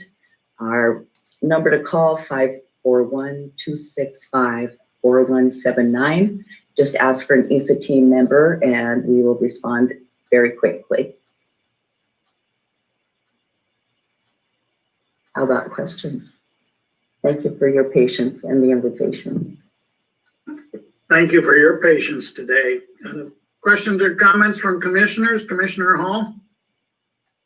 I don't think I have any questions. You know, I really appreciate, again, a very informative report. I think I had kind of a 50,000 foot idea of what ESA was all about, but this helps me to understand it in much better detail. And again, I, truly appreciate this very innovative kind of cutting edge approach. Thank you. Commissioner Jacobson? Yeah, I have a question and then a comment. Early on in the presentation, you said that about 3 in 100 people experience psychosis. And my question was, that number just seems kind of low to me. And is that people that, get treatment and then it's sort of reported? Because I have a member in my extended family that experienced that and never really got help. So that number wouldn't have necessarily hit someone's radar. You know how to read the data. Yes, Commissioner Jacobson. I think that is a very low number. Yes, we're being conservative in our presentation. I think, yeah, I'd like to look up some new data this year too. Yeah, and I would guess this year with just the huge stressor of COVID and job loss and all of that stuff, that of course that, is a factor in tipping people. Also, you had asked us of other places you could possibly give presentations to. I think hitting up city councils, like you did for us, would be a good place. But additionally, a really targeted audience, I would say, is foster parents. A lot of kids coming from trauma situations, obviously, so maybe a little less stable and a little less able to weather stressors in their lives. So the contact for that would either be through DHS Child Welfare or also through the Lincoln County Foster Parent Association, of which I'm a board member. I'm sure they could help facilitate some type of training. Great, love an invitation and appreciate the references. Anything else, Commissioner Jacobson? Oh, thank you. All right. Well, again, very good report, very good information, and particularly timely with many of the stressors in all of our lives at the current time. So thank you, and thank you for your patience. Thank you kindly. All right, we'll move on or back up maybe if you look at the agenda to an update on some capital projects, and I believe that's Council Belmont. Thank you, Chair Hunt and Commissioners. And actually, it's interesting that this update comes at the time that we've had these other presentations today, because the update, especially on the Commons and the Emergency Services Center, really relate back to the two crises we've been talking about, the response and recovery to the Echo Mountain fire and COVID. And so I'm going to talk a little bit about what's been happening for some of those projects in relation to those particular emergencies, and then talk about what we're planning on doing now going forward. So first of all, as you're well aware, the Commons itself has been actually a site that has been an integral part of the response and recovery to both COVID and the fire. So the exhibition building was utilized as both an area for storage and staging for both of those particular emergencies. We've had Food Share, the Red Cross, the county itself utilizing the exhibition building in response to both the emergencies. So it's been used in several capacities. So during COVID, there was equipment that was stored there and foodstuffs that were stored there for Food Share and for Red Cross. It was our donation collection center for the response to the fire. Significant parts of that particular building were utilized to collect, catalog, and then to get up to Lincoln City to the actual distribution center, all the donations that we received. So important to have a facility of this nature, the size of this nature, that was available to us to respond to those emergencies. The arena and surrounding environs outside were also part of the response that we've done to both of the emergencies. The arena was used as and surrounding areas with the help of 4-H was a temporary evacuation center for animals that had to evacuate because of the fire. And it was utilized to a great extent. We had a number of horses, goats, I think other larger and smaller animals that were there that were trying to escape from the fire during that period of time. The livestock barn was actually used very recently for one of our testing events. It was a drive-through testing center. So for COVID, people were able to line up on the outside of the barn, get the intake done by the folks doing intake, and then go inside for the actual testing outside of the elements there. So it became part of our response to the testing. And just right before this meeting, about 2:30 this afternoon, we got a formal request to utilize now the grounds and especially the exhibit center for potential public health vaccine clinics. So it'll continue to be available and part of our response to COVID, especially as we look at mass vaccination kinds of events. It's one of the resources that we've got available. So that's the commons in general, what it's been used for. What have we been doing and where do we hope to go on the redevelopment plans?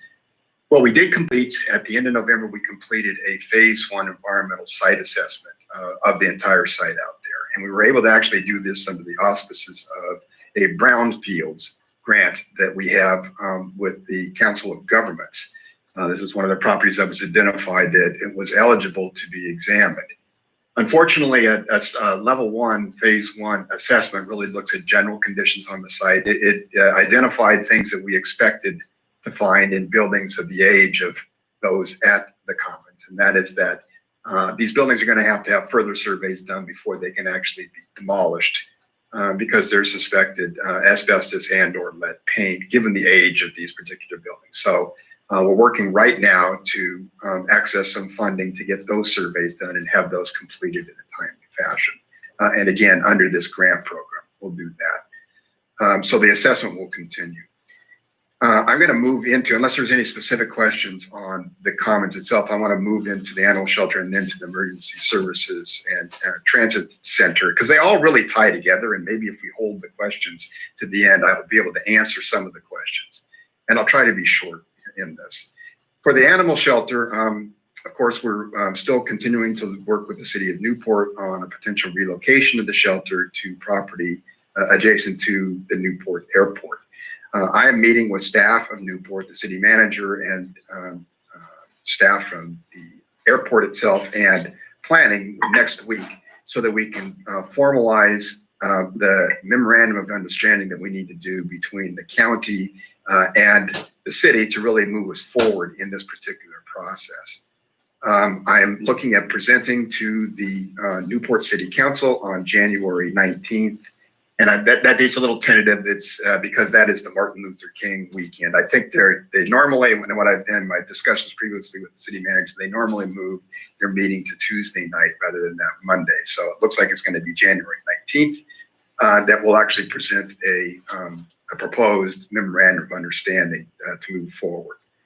And that memorandum of understanding identifies, kind of the features that we have to discuss with the city to formalize everything, which includes the kinds of allowed uses we'll have out there. What is the scale? Not just a shelter is much more than simply having a place where dogs and cats are kept. So we want to know and make sure that we're all on the same page with what the allowed uses we can have, the ancillary uses for that, what the amount of property that the city will make available to us. There's 5 acres in that particular location. Frankly, we would like the entire property, and that's what we're going to be asking for, but we're going to be sure that that's what we can get. Determine, this has to be a lease arrangement under the way that the city owns this particular property and operates with the airport. So we want to talk about the length of that arrangement and, of course, the amount of the lease. And then see if there are any other airport requirements that might apply for what we're going forward with there. So that's phase 1 really of moving forward with the shelter. The other part of this is that we have worked and are undergoing putting together a final draft of a request for proposals to get appropriate consultant services on board. And the consultants will help us actually design the facility that's going to go out to that site. And that's it's going to have really kinds of two phases to that particular process. The first will be a conceptual plan design. That's something we have to put together because this will require a conditional use permit from the city because it's located next to the airport. So we need to have that conceptual plan.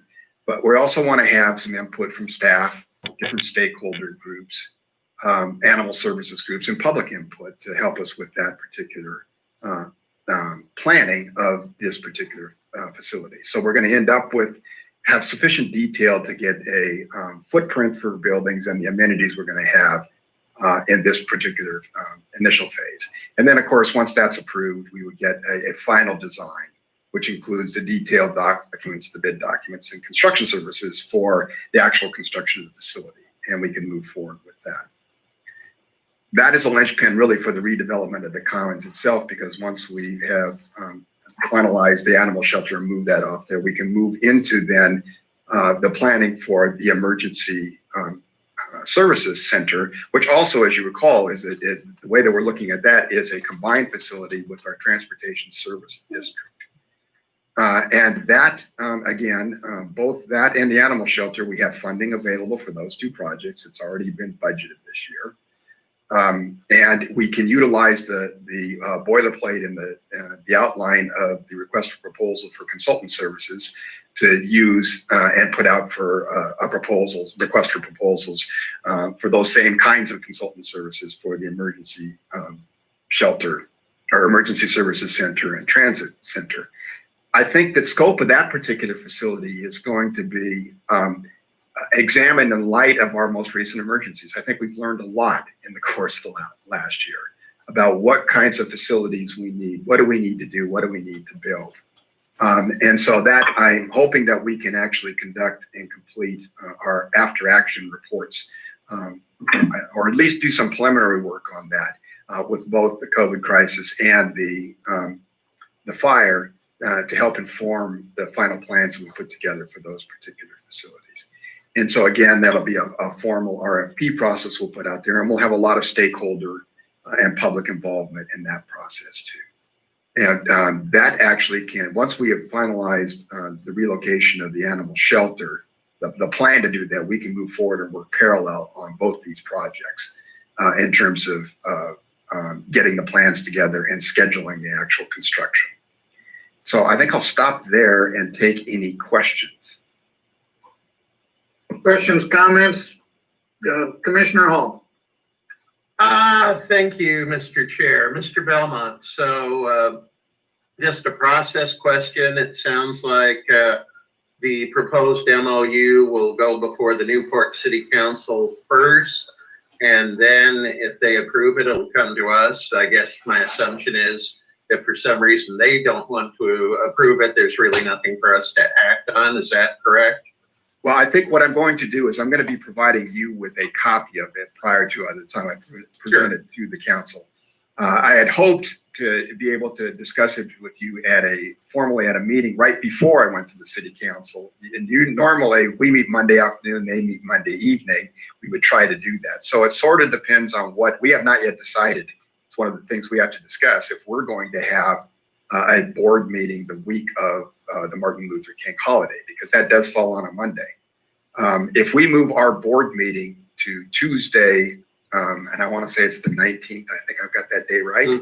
Don't quote me on that, but Tuesday the 19th, then I would actually put discussion of the MOU on our agenda for that particular Tuesday meeting too. So I'll get your feedback. I'm looking at my calendar right now. I don't know about the other commissioners' availability, but the 19th is mostly clear for me. And I'd favor moving our meeting to that date since the 18th is a federal and a county holiday. Yeah, I would support that. Okay, then I will place this on your agenda for discussion at your meeting in the afternoon. Okay, next question, Mr. Belmont. Then we've basically confirm that I'm correct in this, that when we did a $5 million borrowing measure, oh gosh, I'm blurry on the timeline, whether it was early, it was sometime in 2020, or did we even do that in late 2018? It was 2020. Okay, yeah, how things would blur together when you're having fun or when you're not, but basically that secures what we expect will be the needed financing for the construction of the new animal shelter, correct? For both of these projects and for some. Actually, for both projects, Yeah, okay. yeah. So That's correct. now I assume you'll be moving on to talking about the commons redevelopment itself. Yes, and so what we will do is once we have, again, these are both linchpins for moving forward, because actually the relocation of the shelter is a space issue as well as a construction issue. So once we've done that and we've identified the resources for these two projects, we move forward on both of these projects. That allows us then to move back into the redevelopment plan for the commons itself. And if my memory is correct, Lordy, I remember 11 years ago, I believe it was Commissioner Hunt, actually Commissioner Hunt wasn't on board yet. It was Commissioner Lindley and Commissioner Thompson who persuaded me to accept a one-year appointment to the Fair Board. And 11 years later, all I can say is being on the Fair Board is sort of like being at the Hotel California. You can check in, but you can never leave. And even though it's been a very fitful process in a lot of ways, a lot of stops and starts, I remember around 2009-10, the planning basically ground to a halt because we were coping with the recession and its rather severe impact on county operations. Then we did have some, good forward momentum going, which I thought again, which unfortunately kind of got stopped in 2020 with the crisis of COVID and the Echo Mountain fire. But, I know you probably don't have all these figures at hand, but perhaps maybe a memo to the DOC and Fair Board at some point. I know we've got the conceptual, the master plan is done. I assume the next step would be a conceptual drawing, then architect's drawings. But, where we're sitting in the Fair Facilities Fund, if the delay has had an upside, I suppose, that we've continued to accumulate revenues in those funds. But at least I think I would find, and hopefully the other commissioners and the Fair Board members would find kind of an update on the accounting for that project to be helpful as well. I think that's absolutely vital. And actually, that'll also tie into the fact that we're beginning the process of budget for the next fiscal year. And that'll actually be part and parcel of our discussions during budget too. And could I make one other request related to this, with a huge caveat, again, if 2020 taught us one lesson among many, it's that life is what happens when you're busy making other plans. But maybe as we start to get the first two projects at least buttoned up, perhaps presenting some kind of a tentative timeline to us, in a maybe not best case, but a realistic scenario, what the key timelines on all three of these might be? Sure, we could do that. Okay, thank you much. Commissioner Jacobson. Yeah, thank you for the update, Council Belmont. Back to the 19th, I think us shifting our meeting on that day, 3 p.m. would work for me. Later in the week, I'm tied up with the LCD meeting, so the 19th could work. I guess also kind of following what Commissioner Hall said about 2020, it just wreaked havoc and a lot of the other projects we were trying to move forward so that we could deal with the emergencies at hand as we should have. That being said, I would just really want us to push this animal shelter you know, as quickly and as far forward as we can in a short period of time. I know we're working with the city right now to hopefully finalize our agreement with them. However, I would like to see that we simultaneously push out the paperwork and the opportunity for contractors. I would hope that we could actually start pushing that now, because I know that takes some time to do that, so that hopefully as we have an agreement in place, we also have the contractor selected sort of at the same time-ish, so that we can start moving forward. And my hope would be by the end of 2021, we have that finalized build plan in place so that we can start breaking ground as soon as possible. So that's my hope, that we can just really prioritize this with staff time and try to move that forward as quickly as we can, because I will also say that we have a temporary use permit for our current animal shelter, which were told point blankly by the city would not be something they would give us a temporary use permit for forever. So that is sort of a ticking time clock on that as well. So I know that it's been a very difficult year this year. And speaking of animals, I just got a guinea pig handed to me, so perfect timing. But I would just hope that we can really prioritize that and get this to move. Points well taken. Yeah, could I follow up on that, Mr. Chair? A further question for Mr. Belmont. Again, I think Commissioner Jacobson's point about jump-starting this to the greatest extent possible is an excellent one. Would it be premature?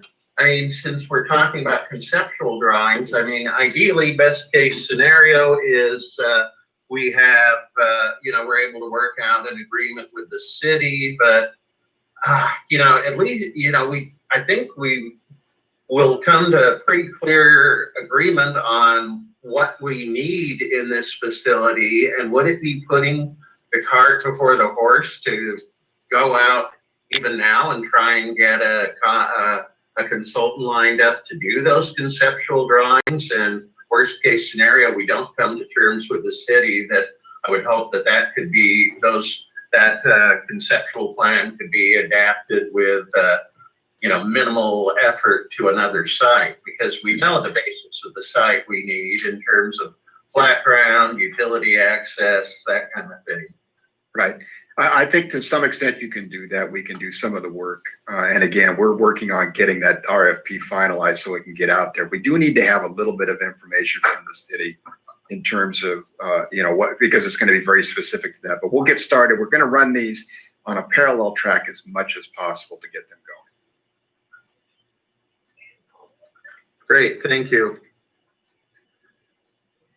I would just add that, again, as has been said, the animal shelter is the key to getting this whole redevelopment done. And the more we can do to expedite that and then the other projects, the better. Hopefully there won't be other unexpected events, or as many unexpected events as we incurred in 2020, but whatever we can do to move this forward, I think, is an important part of many projects. So with that, if there's nothing else on the commons or other capital projects, we'll move to commissioner reports. Commissioner Hall. Nothing more to report. I think we've set a record with this meeting, and we've had a lot of long meetings in the last year, but a lot of important information to share. Commissioner Jacobson? Nothing to report. However, I would say, I think in a upcoming meeting, maybe we have some time, I would like to see if we can get our field staff or our federal delegation, John and Fritz and Stacy here. There was a whole lot that was passed in that last CARES 2 package or whatever it's called. I think we've heard a lot about the $600 stimulus checks and all of that, but there's a lot of other things besides those checks that were in that bill, and I think it would be nice to kind of hear from them directly what exactly was in that. So I would just ask that maybe we can find time for them on an upcoming agenda. Yeah, that's a great idea. Could I also suggest maybe if we could coordinate it? I know the session is going to be beating down on them, but Representative Gomberg and Senator Anderson, perhaps if we could invite them for a check-in and what they see as top legislative priorities impacting Lincoln County might be.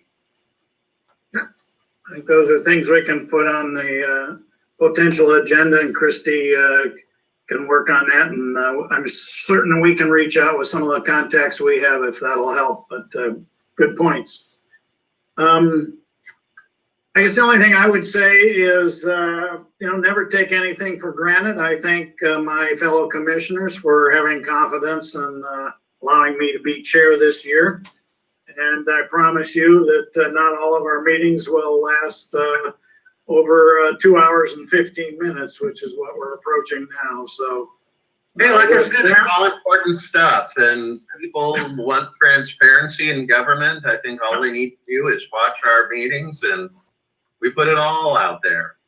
I would agree. So next would be public comment, and Christie, can you show us what comment we received? And I'll make note that this would be comment that's been received since 1 p.m.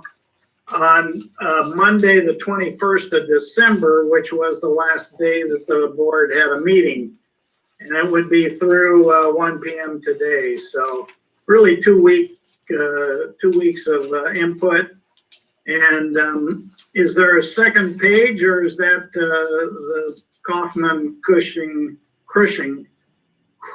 excuse me. Is that the last item? Robert Rubin, actually. All right. So there's public input. It looks like 2, 4, about 6 STRs, Echo Mountain, a couple of COVIDs, and the Ekman Quarry are the items. All right.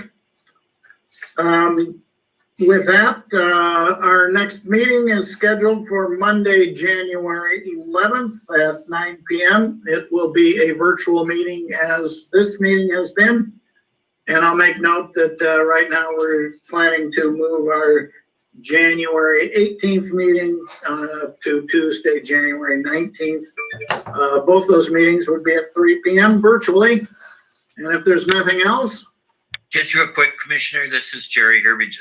I thought you said in the PM, but the meeting on the 11th would be at the regular time, correct? At 3 p.m. Yeah, I believe you were referencing our staff meeting at 9 a.m. Yeah,